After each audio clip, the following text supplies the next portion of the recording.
In today's video, let's practice some sample questions for your PRINCE2 Practitioner exam.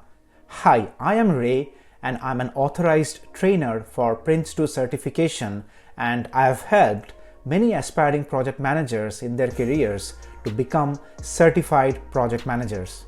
Now in this video today, we will be solving some medium to high difficulty level PRINCE2 Practitioner exam questions which will help you firstly to understand the genuine look and feel of the PRINCE2 Practitioner level exam questions if you are preparing to write the exam anytime soon, and secondly, if you are preparing for the PRINCE2 Practitioner exam already, you might use today's session to assess how well you are prepared for the exam. So get a pen and a paper and let's get started with question number 1. Right, so let's get started. And here is the scenario, right? So we are in stage 2 of the data knowledge project.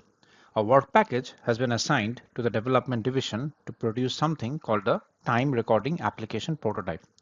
Now here's the key bit, okay? The product's quality criteria were defined and baselined before the work package was agreed, okay? Before the work package was agreed, very important. Now the question wants us to identify which PRINCE2 principle is being applied and why. Now this is the classic PRINCE2 practitioner style question, okay? Where both the what and the why have to match for the answer to be correct, okay? So let's go to the options one by one. Now option A. Continued business justification, because both work activities and products contribute to the success of the project. Now you see, continued business justification is about ensuring the project has a valid ongoing reason to exist, right? It's about keeping the business case alive and relevant throughout the project's life cycle. Now, does defining quality criteria before a work package is agreed have anything to do with checking whether the project is still worth doing? Not really, right? And the reason given here that both work activities and products contribute to success is just a very general statement, okay? It might be true in a very broad sense, but it doesn't explain why quality criteria are defined and baselined upfront. So this one is an incorrect answer choice. Let's look at option B. Focus on products, because delivering a product's complete set of features is more important than delivering it on time or to cost. Now this one names the principle in a right way, okay? It is indeed the focus on products, which is very tempting to select this answer choice, okay? But if you think about it, does PRINCE2 actually say that feature completeness is more important than time or cost? Well, it doesn't, okay? And that's a distortion. The focus on products principle is about being output oriented and defining products clearly before the work actually begins, okay? It says nothing about ranking the features above time or above budget, okay? So in this option, the principle is right for sure. It is focus on products, but the justification is completely off, okay? So that is why option B is also an incorrect answer choice. Now let's look at option D before we evaluate option C. So option D states continued business justification, because the business justification is partly defined in the product description of a specialist product. Now this one tries to be a bit clever, okay? And look, it's true that a product description can contain information that links back to the business justification indirectly. But defining quality criteria for a prototype and baselining them before the work actually starts, right? That's not an act of justifying the business case, right? The continued business justification principle is concerned with keeping the business case valid and actively monitored throughout the project. Now, connecting it to quality criteria being baselined is quite a stretch, okay? And the reasoning doesn't really fit the scenario or the overall context in which the question is set. So that is why option D, unfortunately, is also an incorrect answer choice. And the correct answer to this question, as you might have rightly guessed, is option C, which is focus on products, because a product should be agreed and defined to a reasonable extent before production begins. Now, this is exactly how PRINCE2 defines focus on products principle, okay? So the principle requires projects to be output oriented rather than work oriented, for sure. And the manual explicitly defines that, okay? An output oriented project is the one that agrees and defines the product prior to undertaking the activities required to produce it. Okay, so if you think about it in real life, imagine you are building a bespoke software application for a client, right? So if you start writing the code before anyone has agreed on what the application needs to achieve, what quality it needs to meet, or who approves it, you are setting up yourself for assumptions, reworks, disputes, etc., etc. Okay, and that is why Prince2, by its focus on products principle, is trying to prevent. So the correct answer to this question is option C. Next, let's move on to question number 2. Right, so here's the scenario, right? So we are on the Lewiston shopping project, which is a construction project. The project board has reviewed lessons from the previous infrastructure projects and based on those lessons has decided to set low tolerances for time and cost for stage 3. Now the project manager, taking that on board, plans to set lower tolerances for time and cost across all stage 3 work packages. And the question is asking that whether this is an appropriate application of the manage by exception principle and why. So let's start evaluating the options one by one. Now, if you look at option A, which states that no, which is that it is not an appropriate application of manage by exception principle because work package tolerances should be set by the team manager. Now you see, this is simply not what Prince2 states, okay? The manual is very, very clear on this. Authorizing work packages and setting work package tolerances is the responsibility of the project manager. The team manager assists in preparing work package descriptions, yes, but it is the project manager who sets and owns those tolerances. So this option is factually incorrect right from the start. So let's look at option B. No, because work package tolerances must be synchronized with the stage tolerances. Now, this one on the surface sounds plausible, okay? And I can see why many of you might be tempted to select this option. But if you think about it, if the project board has set tight tolerances for the stage, does that really mean that the project manager must set identical tolerances for every work package? Of course not, okay? Because the work package tolerances simply need to sit within the stage tolerances, okay? They can be lower, they can be tighter, more conservative.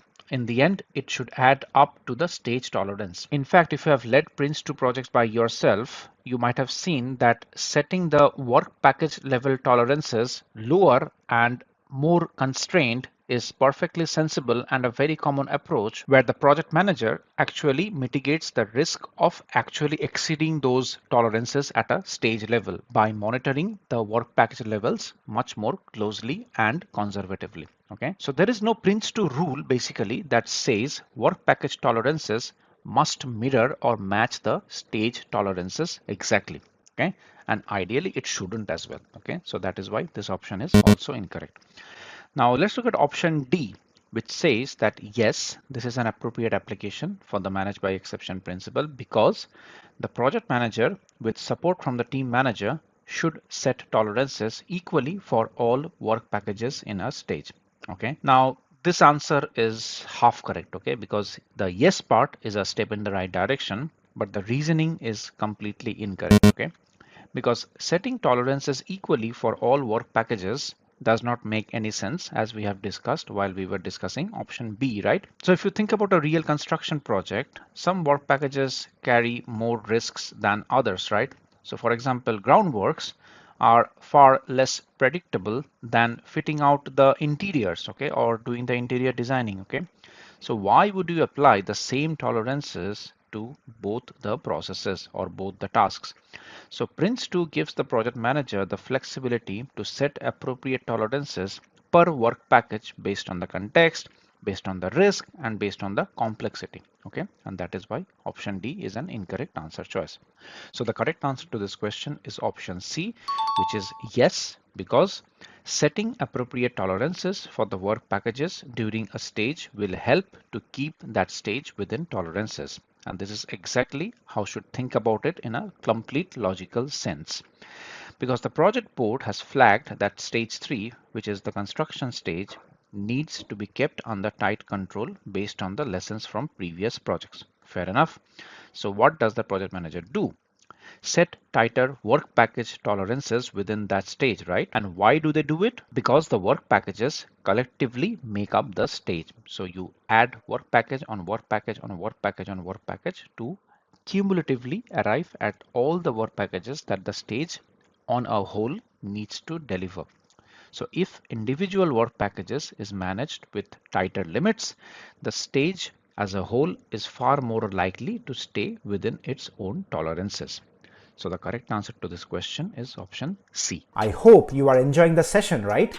Please press the like button if that's the case, and also make sure you subscribe to my channel Project Mastery with Ray if you wish to view more of such educational content. And now let's move on to question number 3. Right, so let's get started, and let's first understand the context here, right? So what is happening?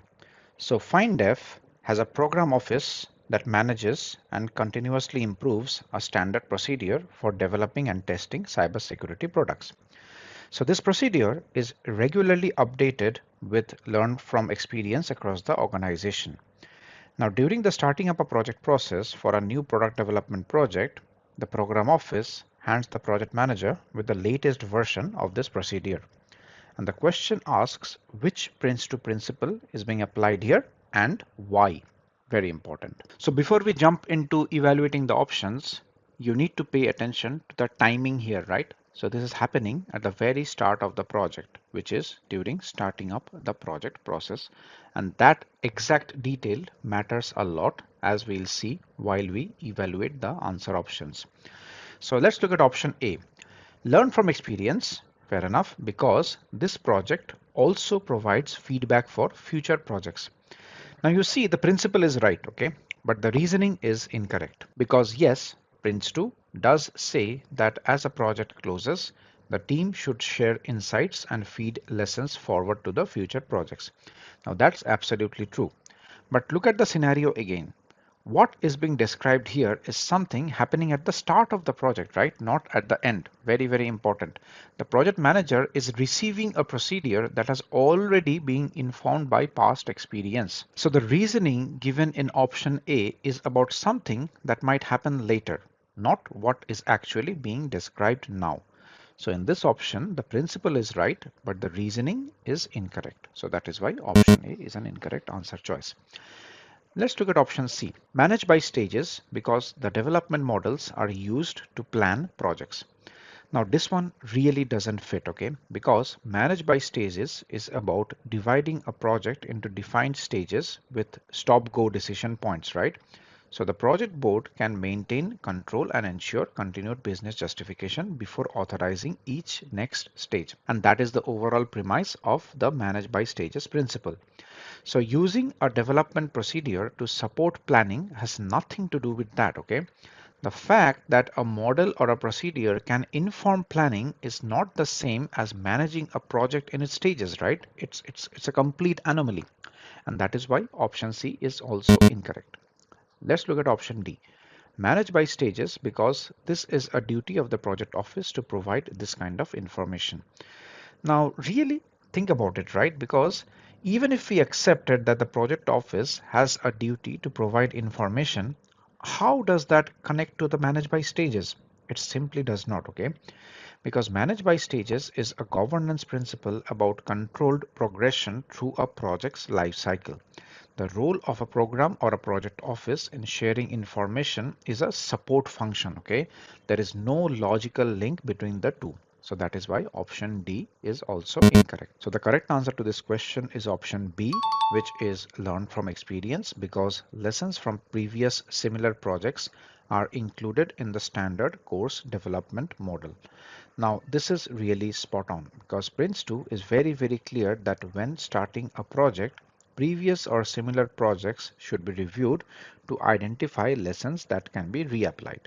And this is exactly what is happening here. The FindDef2 program office has been continuously updating this procedure over time, incorporating what has worked and what has not across previous cybersecurity product development projects. So this, mind you, is a living document built on accumulated lessons. And it's being provided to the project manager right at the start, i.e. during starting up a project, which is precisely when Prince2 says lessons should be sought and applied. And that is why the principle is right, the reasoning is right, the timing also matches, and that is why overall option B is the perfectly correct answer choice to this question. Right, next, question number 4. Right, so let's get started, and here is the situation, right? So we are in stage 3 of the Now BU campaign project. The project manager is in the middle of assigning work to a team manager when some concerning news come through. The cost of the multi-channel campaign deliverable has been re-estimated, and the new figure is about 50% higher than what was originally planned. Now that is a significant increase, and it raises an important question that who should be reviewing how this cost increase affects the business case. So let's look at the answer options one by one. So option A, senior supplier, because they can assess the impact of the business case. Now completely incorrect, okay? Because the senior supplier's world is the supply side of the project, okay? Their responsibility is to make sure that the product required can be delivered and that the proposed delivery approach and the cost represents value for money from the supplier perspective, okay? They are also responsible for the risks on the supplier side. But assessing the impact of a cost change to the business case is not their responsibility, period. The business case is a business side concern, right? It's about whether the project remains desirable, viable, and achievable for the organization investing in it. Okay, and the senior supplier does not own that as per the RACI matrix, and that is why option A is incorrect. Let's look at option C. Project assurance, because they understand the risks to change the costs of the project. Now the role is right here, okay? It should be project assurance. But look at the reasoning that has been given, okay?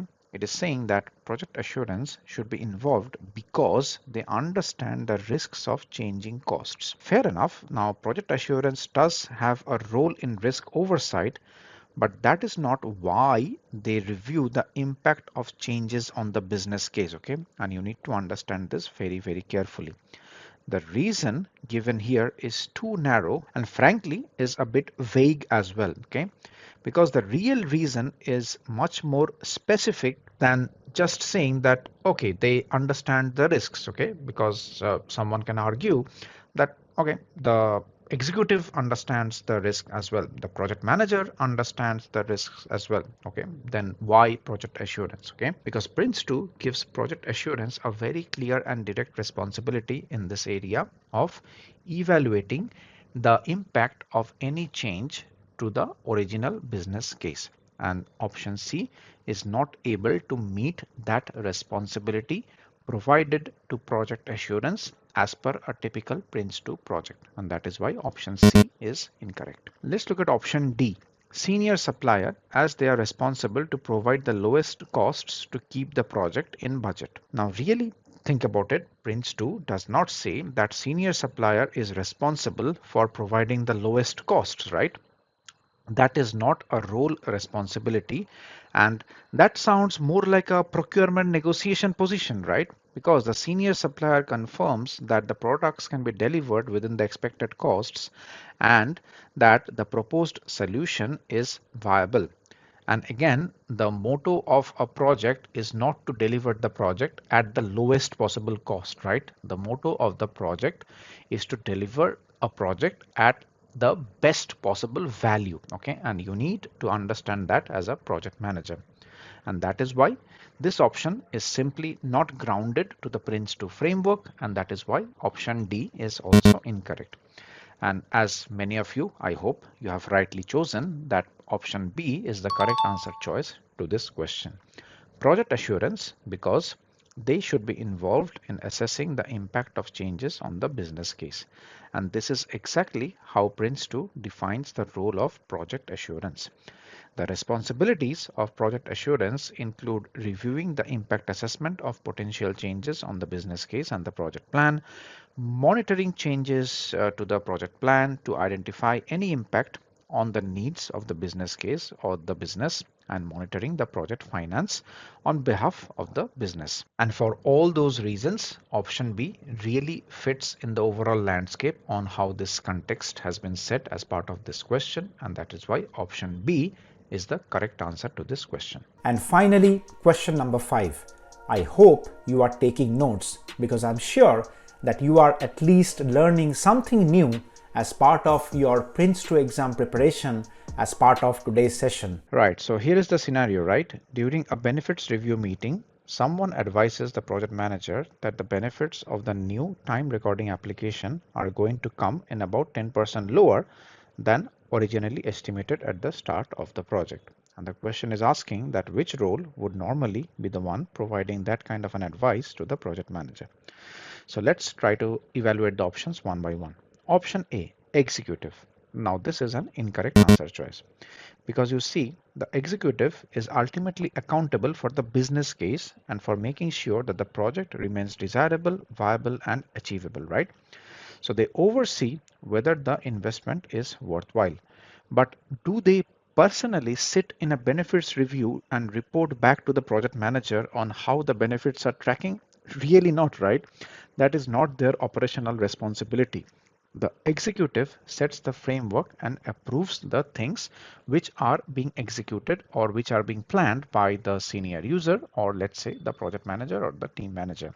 They really do not monitor and report on user side benefits realization. So this one doesn't really fit. Option B, project assurance. That's also an incorrect answer choice because project assurance does have a role in monitoring the business case against the project's progress, and they really do review the impacts of changes on the business case, okay, as we have sort of seen in the previous example. So you might think that they could be involved here, and you might think that project assurance might be the correct answer choice, but if you think about it, project assurance's role is to check, monitor, and advise the project manager on whether things are on track from a compliance and assurance perspective. They are not the ones who go out, who look for what benefits are actually being realized by users, and they definitely do not report back with the specific figures. And that is a different responsibility altogether, and that is why project assurance is an incorrect answer choice because it doesn't fit the overall RACI defined as part of a typical PRINCE2 project. Let's look at option D, project support. Again, that's an incorrect answer choice, and I hope none of you have selected project support because project support, if you think about it, is an administrative and logistical function, okay? They assist with record keeping, they assist with the planning tools, configuration management, and all that sort of thing, okay? It is important, however, advising the project manager on how benefits are tracking at a benefits review meeting, it is completely outside their remit, okay? And that is why option D is also incorrect. Let's look at option E, project manager. Now this one doesn't really fit as well, okay, because the project manager receives this advice, okay? They are the one being told about the 10% shortfall, and they are not advising themselves for sure, right? Because the project manager's role in realization to the benefits is to develop and maintain the business case as delegated by the executive and to review the impact of issues and risks on business case viability. But generating and providing benefits achievement statements at a review, that is not the responsibility of a project manager, okay? And that is why option E is also incorrect. Let's look at option F, senior supplier. Now, fair enough, the senior supplier is an important role, but their overall remit is the supply side. They are accountable for the quality of the products delivered and the technical integrity of the project. They confirm that products can be delivered within the expected costs and they are viable, okay? But benefits realization by the users, that has got nothing to do with the senior supplier responsibilities as per a typical PRINCE2 project. So option F is also incorrect. And the correct answer to this question is option C, which is the senior user, okay? And the PRINCE2 manual is very clear here, okay? Because the senior user, as per the PRINCE2 manual, represents the user community and is specifically responsible for providing statements of actual benefits achievements versus forecast benefits at the benefits review meeting, okay? And this is really the gap analysis that happens for the benefits in a benefits review meeting. And that is a direct word-for-word responsibility assigned to the role of the senior user in the PRINCE2 manual.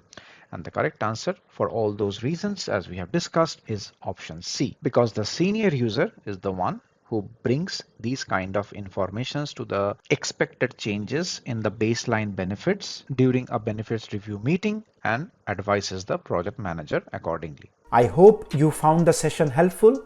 In case you are planning to prepare for the PRINCE2 exam and you wish to enroll into one of my training programs, please drop me an email and one of my team members will reach out to you. I am Ray and I'm an authorized trainer for PRINCE2 by PeopleCert, and I look forward to meet you again in the next video.